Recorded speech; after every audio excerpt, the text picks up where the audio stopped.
दोस्तों नमस्कार। तो कैसे आप उम्मीद करता हूँ अच्छे होंगे। साथियों, दिल्ली के जंतर मंतर पर जो भी हुआ उसी दिन से लगातार हमने कहा कि भाई साहब समय रहते सचेत हो जाइए और छात्रों का जो मांग है मान लीजिए। यदि आप इस प्रकार की उदासीनता का परिचय देंगे तो कहीं ना कहीं जिस प्रकार की परिस्थितियां उत्पन्न हो रही है, यदि यह आंदोलन की ज्वाला भड़क उठी तो कहीं ना कहीं साथियों देश का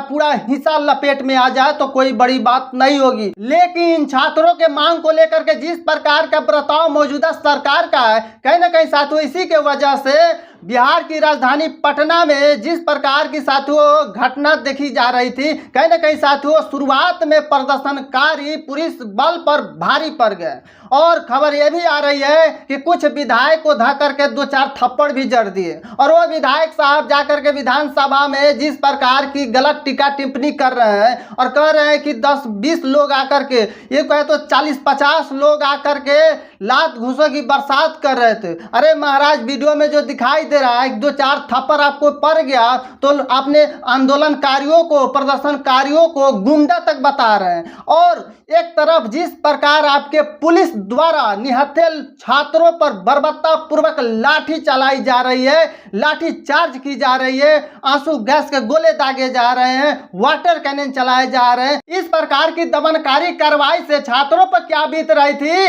शायद नेताजी आपको पता नहीं था, लेकिन इतना तो तय हो गया। जिस प्रकार के साथियों बिहार विधानसभा में भाजपा नेताओं के द्वारा प्रदर्शनकारियों पर टीका टिप्पणी का दौर चलाया जा रहा है, गुंडा मवाली तक कहा जा रहा है। हमें लगता है साथियों मौजूदा सरकार इस आंदोलन के नब्ज को अभी तक नहीं पकड़ पाई है। यदि इसी प्रकार की टीका टिप्पणी का दौर चलता रहे तो कहीं ना कहीं साथियों इस आंदोलन में बिहार भी पदार्पण कर जाएगा और बिहार यदि इस आंदोलन में शामिल हो गया तो कहीं ना कहीं साथियों 1974 वाला दौर वापस आ जाएगा। इसीलिए समय रहते सही निर्णय ले लीजिए, क्योंकि सबको पता है भाई साहब 2024 वाला नीट का जो मामला उजागर हुआ था उसमें कौन से व्यक्ति को आपने फांसी के फंदे पर चढ़ाया, सलाखों के पीछे बेड़ा, क्योंकि जिस प्रकार की लोकप्रियता आपने खो चुकी है। खैर, कल पटना में जो भी हुआ साथियों इस प्रकार के हिंसक प्रदर्शन का मैं समर्थक नहीं हूं, लेकिन सबसे बड़ा सवाल यह है कि आखिरकार छात्र इस प्रकार की उग्र प्रदर्शन करने पर विवश